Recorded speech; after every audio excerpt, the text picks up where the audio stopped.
Hello my dear students, this is demonstration of popliteal fossa.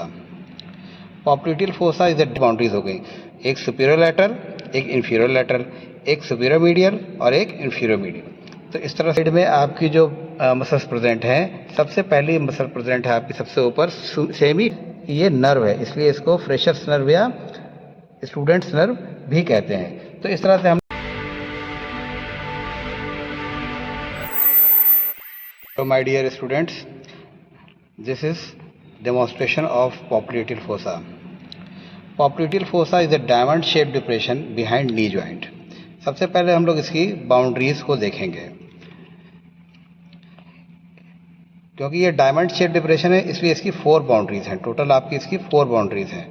4 boundaries होंगी तो ये इस तरह से आपको दिखेंगी। 4 बाउंड्रीज, ये आपकी 4 बाउंड्रीज इस तरह से दिखेंगी। क्योंकि ये डायमंड शेप डिप्रेशन है, इसकी 4 बाउंड्रीज प्रेजेंट है, 2 सुपीरियर और 2 इंफीरियर। सुपीरियर वाली आपकी उसमें एक मीडियल और एक लैटरल होगी, यानी कि एक सुपीरो मीडियल और एक सुपीरो लैटरल। ऐसे ही आपकी एक इंफीरियो मीडियल और एक इंफीरियर लैटरल। तो टोटल 4 आपकी बाउंड्रीज हो गई, एक सुपीरियर लैटरल, एक इंफीरियर लैटरल, एक सुपीरियर मीडियल और एक इंफीरियर मीडियल। तो इस तरह से इसकी 4 ब्रांचेस, 4 इसकी बाउंड्रीज हो गई, superior medial, superior lateral, inferior medial और इंफीरियर लैटरल। अब ये बाउंड्रीज बनी किससे है? ये सारी बनी है बाउंड्रीज मसल्स से।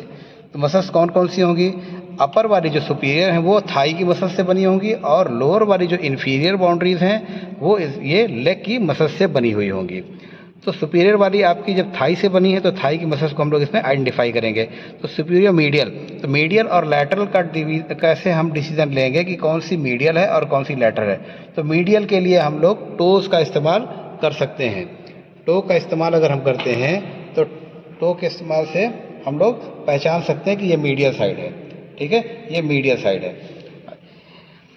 तो इसमें ये मीडियल साइड हो गया। तो मीडियल साइड में आपकी जो मसल्स प्रेजेंट हैं, सबसे पहली मसल प्रेजेंट है आपकी सबसे ऊपर सेमी टेंडिनोसस, और उसके साथ है सेमी मेम्ब्रेनोसस। ये साथ में इसका साथ और 2 मसल्स देती हैं, जो कि मीडियल कंपार्टमेंट की और एंटीरियर कंपार्टमेंट की है। मीडियल कंपार्टमेंट से ग्रेसिलिस और एंटीरियर कंपार्टमेंट से सार्टोरियस। ये तीनों मसल्स आप एक साथ भी देख सकते हैं। पोस्टीरियर कंपार्टमेंट की सेमी टेंडिनोसस, मीडियल कंपार्टमेंट की ग्रेसिलिस और एंटीरियर कंपार्टमेंट की सार्टोरियस। तो ये हो गया इसका superior medial boundary. Superior lateral boundary बनी हुई होती है आपकी बाइसेप्स फीमोरिस से, ये बाइसेप्स फीमोरिस। तो ये आपकी सुपीरियर मीडियल और सुपीरियर मीडियल ये हो गई, और सुपीरियर लैटरल ये हो गई। तो सुपीरियर मीडियल बाउंड्री ये और सुपीरियर लैटरल बाउंड्री ये। इसके बाद इंफीरियर लैटरल और इंफीरियर मीडियल बाउंड्रीज को हम देखते हैं, जो कि बनी हुई होती हैं आपकी दोनों हेड ऑफ गैस्ट्रोनीमियस के दोनों हेड से मिलकर के बनी होती है। ये आपका गैस्ट्रोनीमियस मसल है, इससे बनी होती है। तो इसका एक लैटरल हेड होता है और एक मीडियल हेड होता है। तो ये मीडियल हेड है, मीडियल हेड आपकी इंफीरियर मीडियल बाउंड्री बना रही है, और लैटरल हेड इसका इंफीरियर लैटरल बाउंड्री बना रहा होता है। और साथ में इसका साथ दे रही होती है आपकी प्लांटारिस मसल। ये आपकी प्लांटारिस मसल है। इस मसल की स्पेशलिटी ये है कि इसका टेंडन बॉडी में सभी मसल्स में सबसे लंबा होता है, इसका लॉन्गेस्ट टेंडन होता है। ये है इसका टेंडन, यहाँ पर अंदर प्रेजेंट है। ठीक है, ये आप देख सकते हैं, ये यहाँ पर आपका प्रेजेंट है। ये longest tendon of the body है। अक्सर स्टूडेंट्स जो होते हैं या फ्रेशर्स जो होते हैं, इसको नर्व समझ लेते हैं, इसलिए इसका दूसरा नाम होता है स्टूडेंट्स नर्व या फ्रेशर्स नर्व। ये एक्चुअली टेंडन होता है, ये टेंडन है, लेकिन स्टूडेंट समझ लेते हैं कि ये नर्व है, इसलिए इसको फ्रेशर्स नर्व या स्टूडेंट्स नर्व भी कहते हैं। तो इस तरह से हमने इसकी बाउंड्रीज को देख लिया। बाउंड्रीज के बाद हम लोग इसके कंटेंट्स को देखते हैं। तो कंटेंट्स में इसके आपको देखेंगे तो इसके अपेक्स पर डायमंड शेप डिप्रेशन जो आपका पॉप्लिटेल फोसा है, इसके अपेक्स पर, ये अपेक्स है इसका, ठीक है, सुपीरियर मीडियल और सुपीरियर लैटरल बाउंड्रीज के मिलने से जो अपेक्स बन रहा है, यहाँ पर आकर शियाटिक नर्व डिवाइड हो जाती है। एक स्ट्रेट चली जाती है जो कि पोस्टीरियर कंपार्टमेंट ऑफ लेग को जाकर सप्लाई देती है, और एक चली जाती है लैटरल साइड में। लैटरल को पेरोनियल भी कहते हैं, और इन्हें इसीलिए इसका नाम होता है कॉमन पेरोनियल नर्व। ये आपकी कॉमन पेरोनियल नर्व, जो कि ब्रांच किसकी है? शियाटिक नर्व की। शियाटिक नर्व की एक डिवीज़न सीधे चला गया, जिसे हम क्या कहते हैं? टीबियल नर्व कहते हैं, और एक चला गया लैटरल साइड में, जिसे हम कहते हैं कॉमन पेरोनियल नर्व, जो कि दोबारा डिवाइड हो जाता है सुपरफिशियल और डीप ब्रांच में। इसके नीचे हम अगर और अंदर के स्ट्रक्चर्स को देखते हैं तो इसमें एक आर्टरी और एक वेन हमको दिख जाती है। वेन ये हमको दिख गई।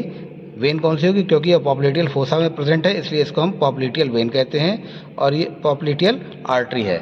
आर्टरी और वेन को हम लोग कलर से भी डिफ्रेंशिएट कर सकते हैं, अदरवाइज हम लोग इसकी थिकनेस, इसकी वॉल की थिकनेस के बेस पे इनको हम आइडेंटिफाई कर सकते हैं।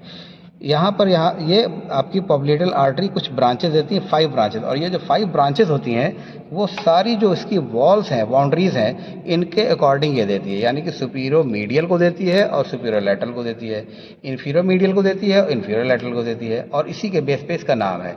तो सुपीरियर लैटरल ब्रांच और इधर चली जाएगी, सुपीरियर लैटरल बाउंड्रीज़ को देगी, जो मसल बना रही हुई उनको देगी, और सुपीरियर मीडियल ब्रांच जो होगी वो सुपीरियर मीडियल बाउंड्री बनाने वाली मसल को देगी। ऐसा ही लोअर बाउंड्रीज़ के लिए भी इसमें है। तो इसकी टोटल ये 4 ब्रांचेस हुई और 5वीं ब्रांच होती है एक मीडियल जेनिकुलर ब्रांच।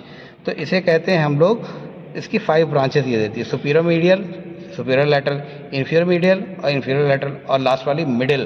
तो ये सारी जेनिकुलर ब्रांचेस होती हैं। इसी तरह से वेन की भी सारी ब्रांचेस होती हैं इसमें।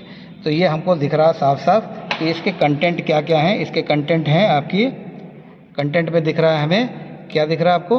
आप सियाटिक नर्व आ रही है, डिवाइड हो रही है, सीधे स्ट्रेट चली जाती है टीबियल नर्व और लैटरल साइड में चली जाती है पेरोनियल नर्व। साथ में ये आपकी आती है पॉप्लेटियल वेन और पॉप्लेटियल आर्टरी और इसकी ब्रांचेस, आर्टरी की ब्रांचेस और वेन की ट्रिब्यूटरीज, ये सारी की सारी आकर के यहाँ पर हमको दिख जाती है। इसका कंटेंट होता है। ओके।